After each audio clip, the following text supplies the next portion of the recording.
ऐसा बोला जाता है कि ये जो सोना होता है ये कभी जंग नहीं खाता है और ना ही इसका चमकना कभी रुकता है। इसलिए शायद यही वजह है कि इंसान के मन में सोने की चमक हमेशा कायम रहती है। सोना हमारे लिए सिर्फ एक धातु नहीं बल्कि उम्मीदों, रिश्तों और सुरक्षा का भी प्रतीक है। भारत में इसे लक्ष्मी का स्वरूप माना जाता है और हर त्योहार या शुभ काम की शुरुआत में सोना खरीदना आज भी हमारे यहाँ परंपरा का हिस्सा है। लेकिन बहुत सारे लोगों के दिमाग में अक्सर एक सवाल जरूर आता है और वो यही कि वही सोना जो कभी 18,000 रुपए में 10 ग्राम मिलता था अब इतना महंगा क्यों हो गया है और क्यों ये कभी सस्ता नहीं होता। क्या ये सिर्फ हमारी भावनाओं का खेल है या इसके पीछे अर्थव्यवस्था की कोई बड़ी कहानी छिपी हुई है।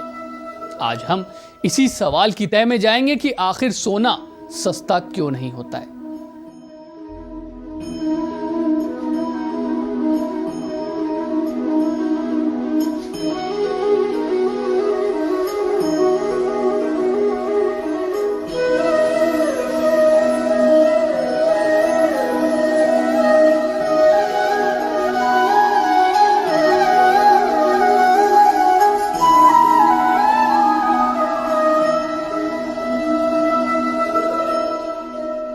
सबसे पहले तो आपको ये बता दें कि सोने की कीमत का ताल्लुक सिर्फ आभूषण की दुकानों या ज्वेलरी की डिमांड से नहीं होता।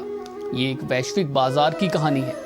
इसकी असली कीमत तय होती है लंदन बुलियन मार्केट में, जहां से दुनिया के हर देश में सोने का मूल्य तय होता है। भारत में मल्टी कमोडिटी एक्सचेंज यानी MCX इसी ग्लोबल रेट को देखकर स्थानीय मूल्य तय करता है। यानी जब अंतर्राष्ट्रीय बाजार में कीमतें बढ़ती हैं तो उसका सीधा असर भारत में भी देखने मिलता है।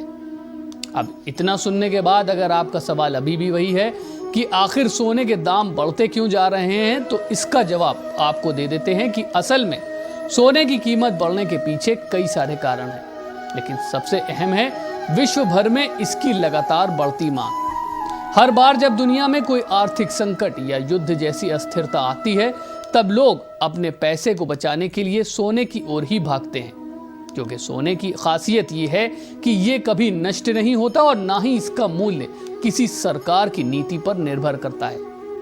यही वजह है कि जब डॉलर कमजोर होता है या शेयर बाजार में गिरावट आती है तो सोने का दाम हमेशा ऊपर ही चढ़ता है।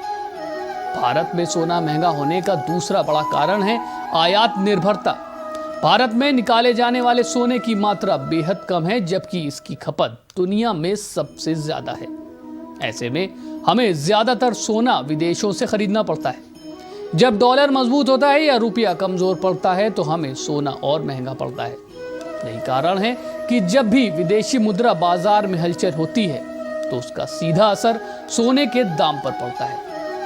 इसी के साथ अगर तीसरे कारण पर नजर डालें तो वो है भावनात्मक निवेश।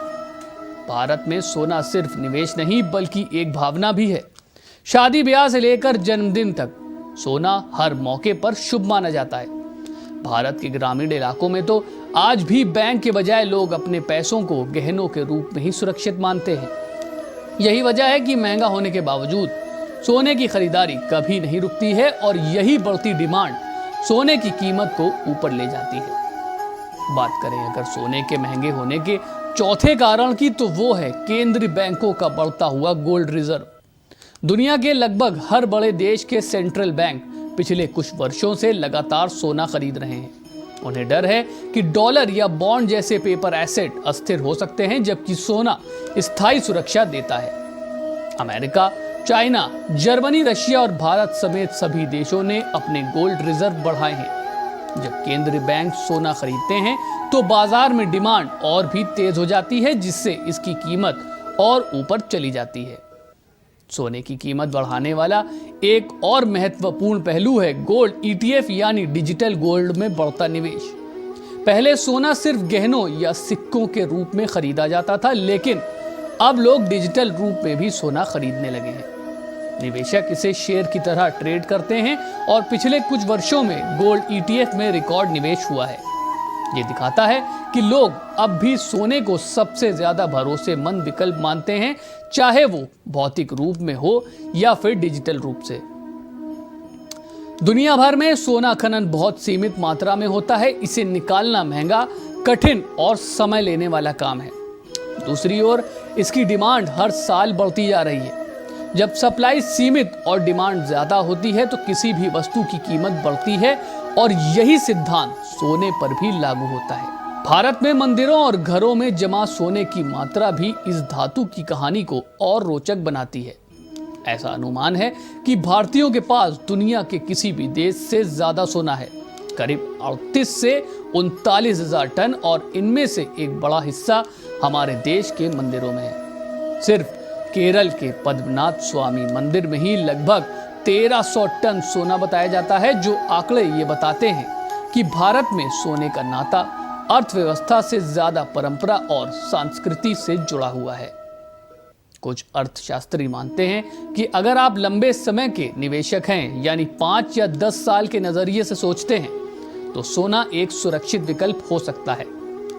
अर्थशास्त्रियों का ऐसा कहना है कि अगर आप सोना खरीदते हैं तो एक मुश्त खरीदने के बजाय किस्तों में इसमें निवेश किया करें, क्योंकि इससे आपको ज्यादा लाभ मिल सकता है। इसलिए कुल मिलाकर कहा जाए तो सोना सस्ता नहीं होता, क्योंकि ये सिर्फ एक वस्तु नहीं बल्कि भरोसे की धातु है।